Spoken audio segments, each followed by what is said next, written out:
Hi everyone, it's Anna Wheaton from Nudge Nudge Ink Inc. And I'm creating a video to show you how to make shrink plastic scissor charms. I made these for my swap for Onstage, and I do not have a finished one to show you at the start, but I will show you how it's made.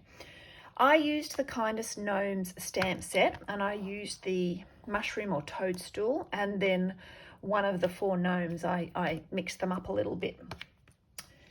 Shrink plastic is available online. This is a clear one, that's what I used, but you can also get colors and you can get white, but I like the clear. And as it suggests, it's quite crystally when you pull it out. It's just like a sheet of acetate, so don't pull it out and put it down with other things. You'll forget what's what.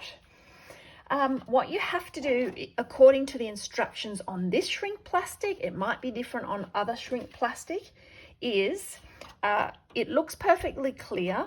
And what you need to do is on one side of it, get some sandpaper. This is actually a Stampin Up sanding block that we had years ago, and I still have.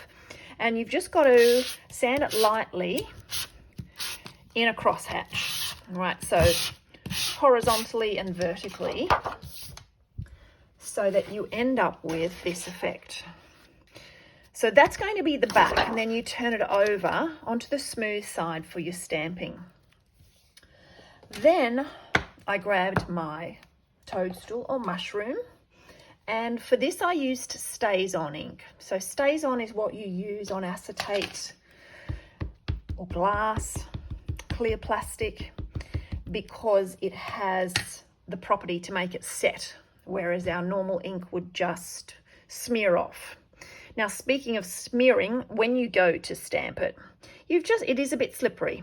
So you just have to make sure that you put it straight down steadily and then pull it back up,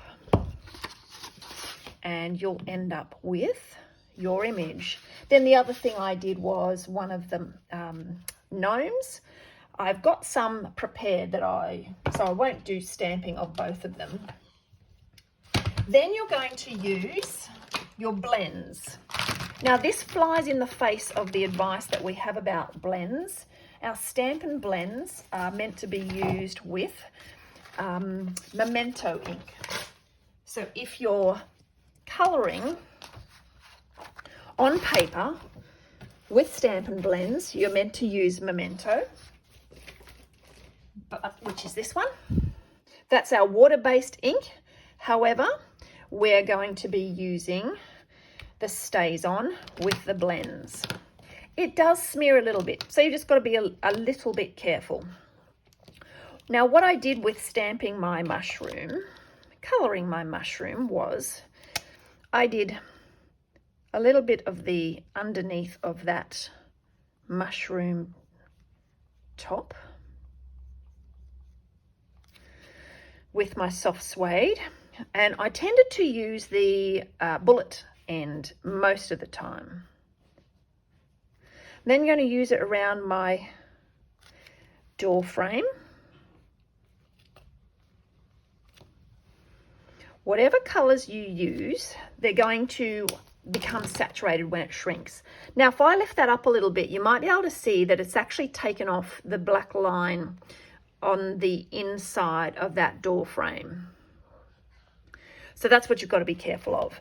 So when I go to colour my door, let's go dark lovely lipstick. I don't want to just colour all over it. I need to keep my colouring in between those black lines so that I don't smear them, like so. So you may be able to see that little black line there has disappeared, but that'll be okay. So what I tended to do was I did my door and this part of the window the same colour.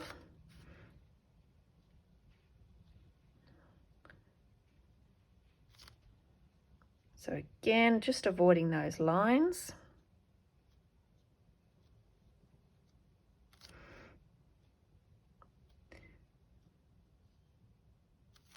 Little bit hard to see properly because I'm also looking part way through the phone. I'll do the doorknob in Cherry Cobbler. And then what I did was I chose, you could do whatever you like, but I chose the same color, and I used the dark on the top of the mushroom. So here we go, Dark Orchid Oasis. And I made sure, oops, other end. I made sure to also put it around this little bit of the mushroom head. And I did it around the window frames. And like so. And then colored that in. Now again, those black lines, you'll find you smudge them a little bit so you can sort of skip over them, but you do want fairly even coverage, and so I just try and go around them a little bit up in there and so on. Now I'll finish colouring that later. You will find different colours will take to the plastic differently, depending on their depth of colour, I think. So you can see that one, it gets a little bit sort of watery. But remember, all of that's going to shrink. This is drying very quickly as I go. So I'm going to put that aside. I'll finish that later. And I'll just show you two finished ones. So there's my mushroom. So that's a lovely lipstick. I've sort of done the opposite here. Lovely lipstick, dark and light. And then I used Orchid Oasis on the door, and the Cherry Cobbler on the doorknob. You can even use light balmy blue in the window, and it doesn't show much, but when it shrinks, it shows up a little bit more. And there's my little gnome. Okay, and so I've coloured him with his, his beard is done with light basic black. So that's looking fairly grey. Okay, then what you need to do is grab your dies. So we have the mushroom die, and then there's, that one's the big one. Got to find the right one. So you can see how those match, and cut them out. Now, I didn't plan ahead. I've actually got a big shot here, which we no longer sell, but it'll do the job. You would use your scan and cut machine, although I know plenty of you still have your big shot. You can tape that down with washi if you want. You run those through, and out they pop. That's me knocking over a jar.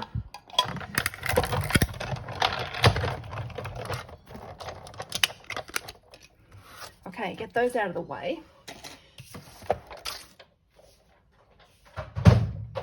Now, when you shrink this, it becomes quite thick.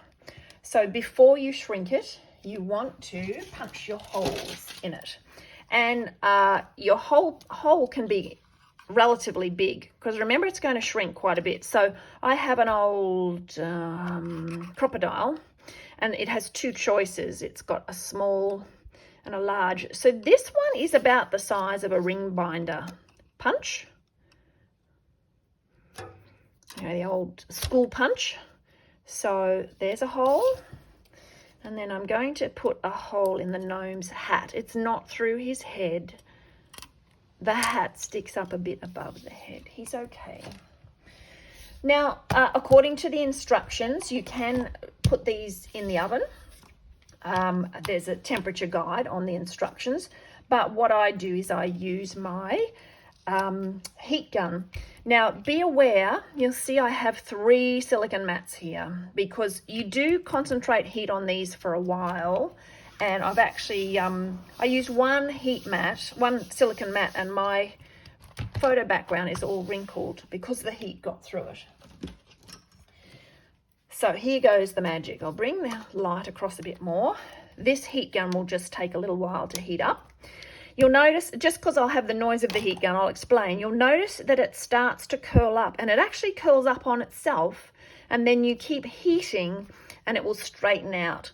Occasionally, it might curl up and stick to itself. And you can usually just sort of open it up with your, take your pick tool and then give it some more heat and it'll flatten. So I'll just do one. Let's do the mushroom first.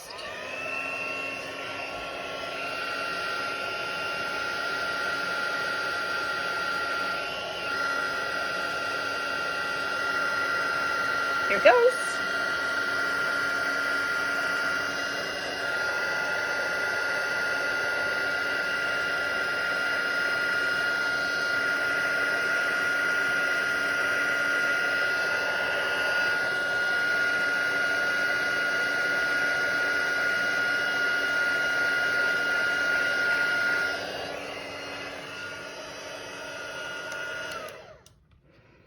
And I used my silicone mat. I just folded over because you could see it still had a little bit of curl to it, and I press it down. Here's little Gnomey now, his turn. He looks a bit worried. You'll be okay, buddy.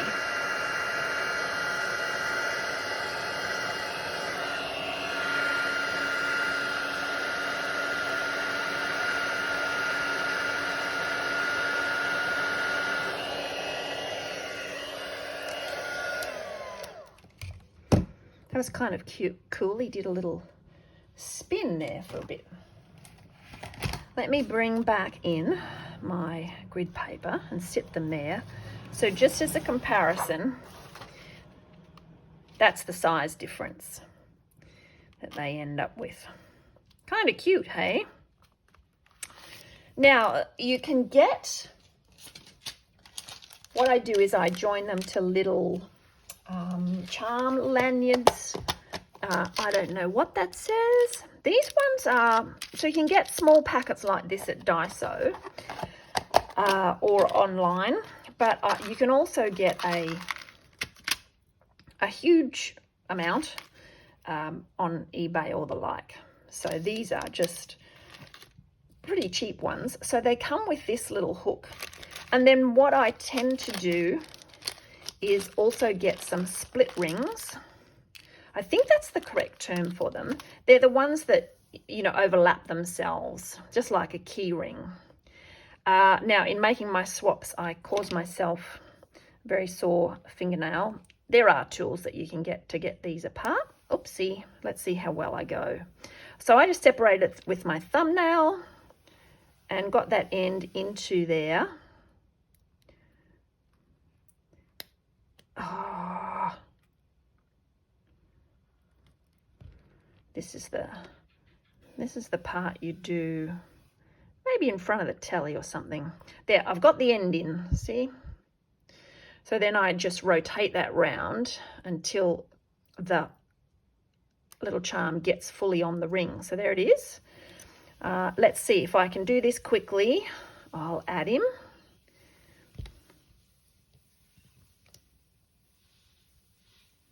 Oh, that one worked without damage to my fingernails. There we go. And then you can either, for my swaps, I just undid this clip and hooked them on, or you could take them, take that hook off and hook them onto there. But I just went the easy way. And then the idea is that you get your scissors or a zip or whatever, and you thread that through. And there you have cute little charms. That's how it's done. Hope that was helpful. And if you make some using something different, I'd love to see the results. Bye.